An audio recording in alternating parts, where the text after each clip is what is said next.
My story's a little different.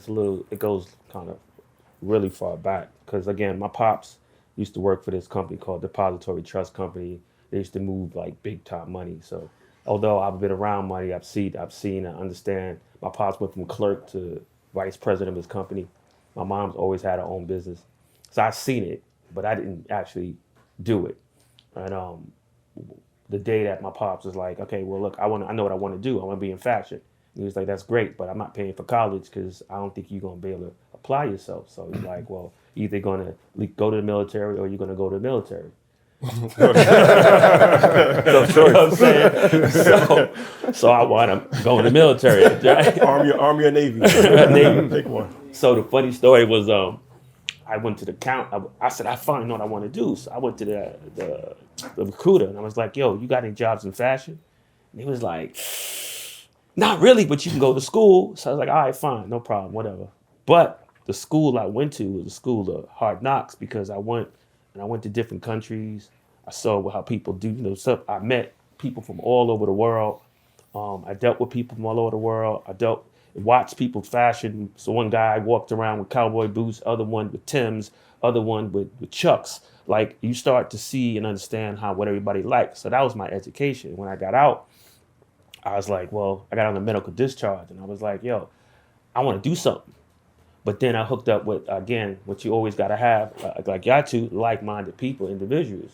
So when I hooked up with Dane had made a hat and it was a tie-top hat. And he was like, look, I'm done. Yo, I was like, yo, but you got this label. And it said FUBU on it. And I was like, well, look, I'm going to FIT on my scholarship. Not scholarship, but my, I forgot what it's called right now. Don't kill me. And I'm going to school for free. And I'm in fashion. GI Bill. And I'm working at Macy's at the same time.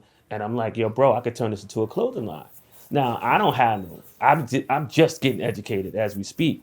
But I had one thing that everybody don't really have. It's called drive. Mm-hmm. And I explained to these dudes that I could take this and turn it into something else. I took my money that I had $6,000, and I gave Dame $5,000, sharp that he was still to this day. For 90% of the shout company. Shout out to him. And he was like, all right, Jay, go ahead, let's do it. And but it's coming from, because Damon was always an entrepreneur too, though. He would sell like mirrors and shit. He was selling all sorts of shit back in the days. And again, I think it's that Queens thing coming to water. Like we all just gonna figure that shit out. And I always say this shit called, people always look at the shiny object, but they don't understand how that shit got shiny. Mm-hmm. And that's a really strong point. And we have to really start figuring that shit out. Another thing you learn in the military is called paid attention to detail. So you paid attention to everything you're doing. And another thing you think about is the fact that if I have a partner, right, and I'm on a ship or I'm wherever, that man, I got to make sure that I save his life or he saves mine, or I have his life in my hands. If you treat everything you do as if your life is going to, is in their hands, then you're going to make sure you do it right and do it right the first time. Mm-hmm. Ain't no mess up. Somebody dies if you mess up. You know what I'm saying? So that's how I always look at things, and I just keep going. It may take 2 years, it may take 5 years, it may take 15 years. It is what it is, but I'm gonna keep going because that's just what I am. I think that's the part that we don't include when we talk about what you need in order to make it. Yeah. We talk about discipline, we talk about plans, we talk about goals. We don't really talk about patience. No, and that's the hardest thing in the world.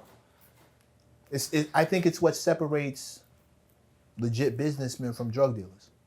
I see drug dealers who want they have the same thing, same visions, same plan. I gotta get it. Fast. I just want to say, I just want this. I want this thing.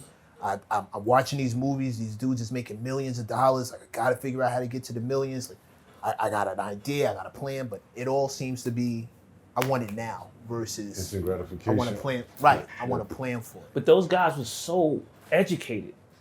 They're so good at what they did. As far as running a corporation, you know what I'm saying? They ran a big business. They had workers, they had this, that. If they only took that and applied it somewhere else. Yeah. Because till today, I can go on, used to live between Farmers and Howlers. So I can go on the corner, I can go home, go on the corner, and I can see that same guy there, and he's like, man, I I saw you walking with your briefcase towards the train or whatever. And I said, damn. I was looking like, nah, because you figure you doing it. But that's the short run. Yeah. In the long run, where you gonna be? Yeah, I mean, when you in that mindset of trying to get it fast, the goal is money, right? That's it. But once you get the money, then what? That's why I would tell people, like, selling drugs, like, what's the purpose? Just to make money, right? Solely, like, I gotta feed my family, yeah, I gotta feed but it's just to get the money and accumulate as much as possible. Maybe that's the purpose. Maybe. We talked about this a little earlier. There's different reasons for why we do it. Yeah. But I'm saying, like, is that why you were put here?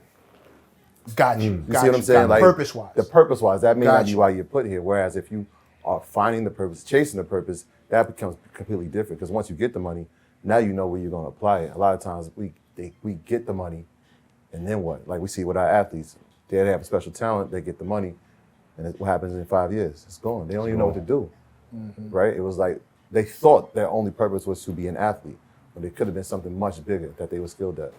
That'd be the problem a lot of times. It's like we don't know what we're supposed to do. We don't know what our purpose is. We just know that we have a talent or we have a skill that can pay us right now. That's that immediate gratification. Absolutely. I think additionally, how there'll be somebody like Jay or yourselves that would tell a drug dealer like, yo, I know what you should do with your money. And they'd be like, all right, cool, no problem, right? But they won't listen.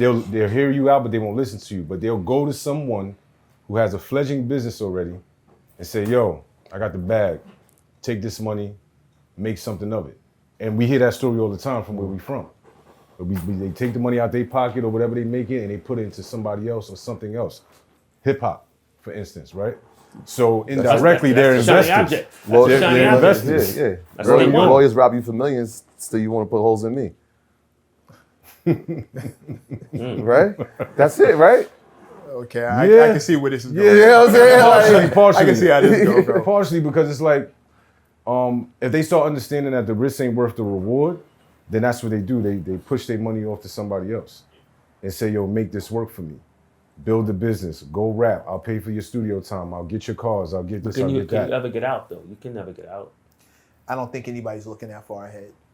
I honestly don't think anybody's looking that far. Because if you look that far ahead, you probably wouldn't start. If you look that far ahead, the chances that it's a greater chance that most dudes wouldn't get into the streets in general. Everybody since the beginning of time, since the beginning of at least rap, everybody has said the exact same thing about where you're going to end up if you get into the streets. Everybody says it. Well, I think it's about having the proper information and also having the proper representation. So I don't feel like anybody really has a burning desire to be a drug dealer growing up, but that's an opportunity. And it's a fast track to kind of building some level of financial freedom, right? Mm-hmm. Where it's like, okay, I don't have to go to college. I don't have to go to medical school for 12 years and be a doctor. Like, I see this on the corner. You can rationalize it. You know there's a chance to go into jail. You know there's a chance of dying. But you also know that there's a chance of making money relatively quickly.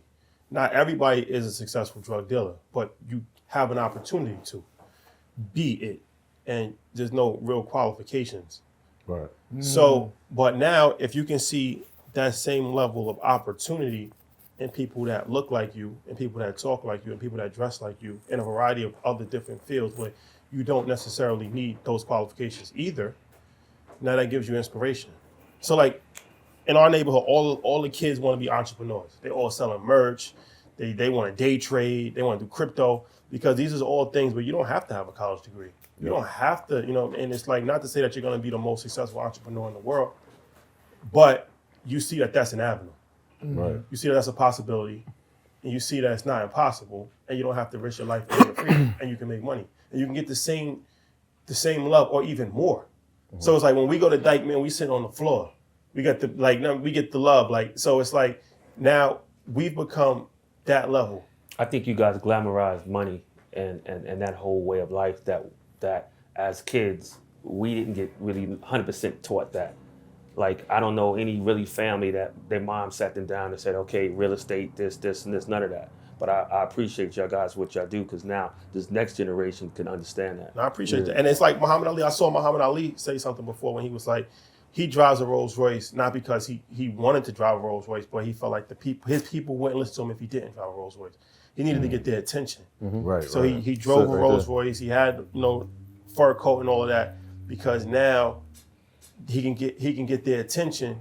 And he can start to tell them what he really wanted to teach them, black empowerment. It's all of these things. So it's like for us, you have to be able to get their attention. Put the medicine in the candy. Yeah, That's it. It's even in education, that would be my first thing.